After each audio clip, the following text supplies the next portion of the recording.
Welcome back to the channel, or if you're new here, welcome aboard.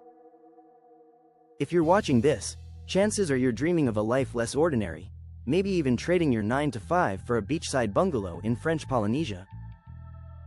Well, you're in the right place. We break down the real deal on moving abroad, no fluff, no hype, just facts, numbers, and hard-earned lessons. Now, let's dive in. Intro. Setting the scene. Imagine waking up every morning to the sound of waves gently lapping against the shore, with nothing but crystal clear water and lush green mountains stretching out before you. That's the dream that French Polynesia sells, and for many, it's a dream worth chasing.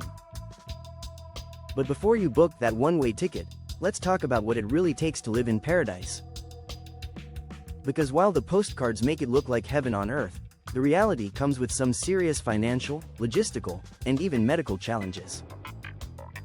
I'm going to walk you through everything you need to know, from the shocking cost of groceries to the terrifying truth about healthcare, so you can decide if this is the right move for you. Quick reality check before we get started. This video is for informational and educational purposes only, not financial, legal, or tax advice. French Polynesia's rules on residency, taxes, and visas change all the time, and what works for one person might not work for you. Always double-check with official sources, a local tax professional, or an immigration lawyer before making any big moves. Now, let's get into it. Chapter 1. The tax myth, and why it's not as simple as it sounds. Let's start with the big selling point. French Polynesia has no income tax. That's right, if you earn your money locally, whether through a business, a job, or rental income, you won't pay a single franc in income tax. For entrepreneurs, retirees, and digital nomads, this sounds like a dream come true. But here's where things get complicated. If you're earning money from outside French Polynesia, like a pension, dividends, or a remote job for a foreign company, you'll still owe taxes in your home country. France has tax treaties with countries like the UK, Canada, and Australia, which means you won't be double taxed, but you'll still need to file your taxes back home. Chapter 2. The real cost of living, why your wallet will feel the pain. If you think living in French Polynesia is going to be cheap, think again. This is one of the most expensive places in the world, and the cost of living can catch even the most prepared expats off guard. Let's start with housing. If you want to live in Tahiti, the capital of Tahiti, you're looking at $1,500 to $2,500 per month for a decent one-bedroom apartment. And that's not even in the fancy neighborhoods, those can run you $3,000 USD or more. If you're willing to live outside the city, you might find something for $800 to $1,500 USD per month, but you'll trade convenience for affordability.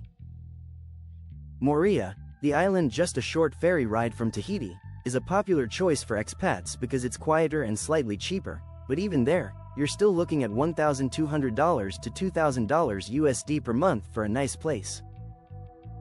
Now, let's talk about groceries. If you're used to shopping at a supermarket in the US or Europe, prepare for sticker shock. A loaf of bread will cost you $5 USD, a dozen eggs will run you $6 USD, and a gallon of milk $8 US. A basic week's worth of groceries for one person can easily cost $150 to $200 USD, and if you're feeding a family, that number can double. Why is it so expensive? Because almost everything is imported. French Polynesia produces very little of its own food, so nearly all of your groceries have to be shipped in, which drives up the cost. Then there's transportation. If you want to get around, you'll need a car.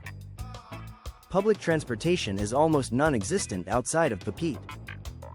A used Toyota Hilux, the expat favorite, will cost you $12,000 to $25,000 USD, and that's if you can find one in good condition. Gasoline is $2 to $2.40 per liter, which is about $7.50 to $9 USD per gallon, and that's after a 30% price increase since 2023 due to global shipping costs. If you're island hopping, ferry rides between Tahiti and Moorea will cost you $15 USD one way, but if you're heading to the outer islands, Expect to pay $50 to $150 USD for a one-way ticket.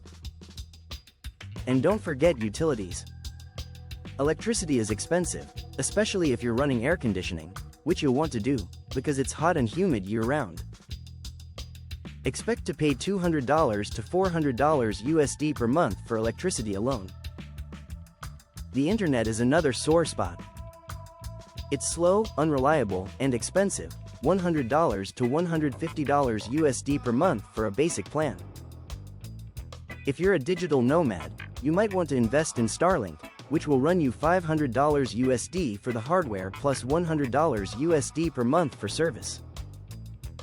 So, how much do you really need to live comfortably in French Polynesia? For a single person, $3,000 to $4,500 per month is a realistic budget. For a couple, you're looking at $5,000 to $7,000 per month. And if you have kids? Add another $1,000 to $2,000 USD per month if you want a private school. If you like this video, hit subscribe and ring that bell, because we drop videos like this every week, and you won't want to miss what's coming next. Chapter 3. Healthcare, the scary truth no one talks about. Now, let's talk about something that could literally be a matter of life and death: healthcare. If you're moving to French Polynesia, you need to understand that the healthcare system here is not what you'd expect from a French territory. The main hospital in Tahiti, the Centre Hospitalier de Polynésie Française, can handle emergencies, basic surgeries, and routine care. But if you have a serious medical issue, like a heart attack, a stroke, or a complicated pregnancy, you're going to be evacuated. And not just to the nearest big city. We're talking 5-hour flights to Auckland, 8-hour flights to Sydney, or even 8-hour flights to Los Angeles for specialized care. Here's the terrifying part: an emergency medical evacuation can cost anywhere from $30,000 to $100,000 USD. And here's the kicker: most travel insurance policies won't cover it. Why? Because French Polynesia is considered a remote destination, and many insurance companies exclude high-risk evacuations from their standard policies. If you want coverage, you'll need to purchase a specialized medical evacuation policy, like the ones offered by MedJet or Global Rescue. These policies cost $500 to $1,200 per year, but they're worth every penny if you ever need to be airlifted to a hospital.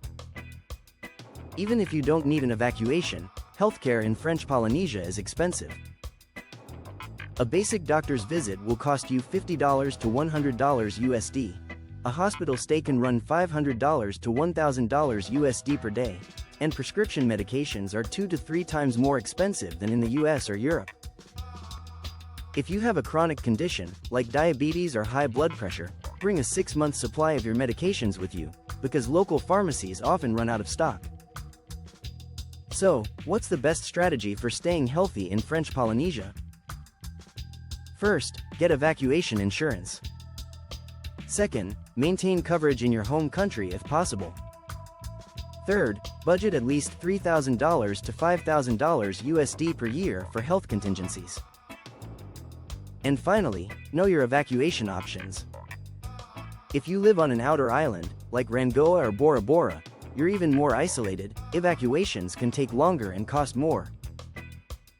Chapter 4. Visas and Residency, the Bureaucratic Nightmare. If you're serious about moving to French Polynesia, you're going to have to navigate the visa and residency process. And let me tell you, it's not as straightforward as you might hope. First, let's talk about the digital nomad visa. This is the most popular option for remote workers, and it allows you to stay in French Polynesia for up to a year while working for a foreign employer. To qualify, you'll need to prove that you earn at least $3,000 USD per month. That's the new requirement as of 2026, up from $2,500 in previous years.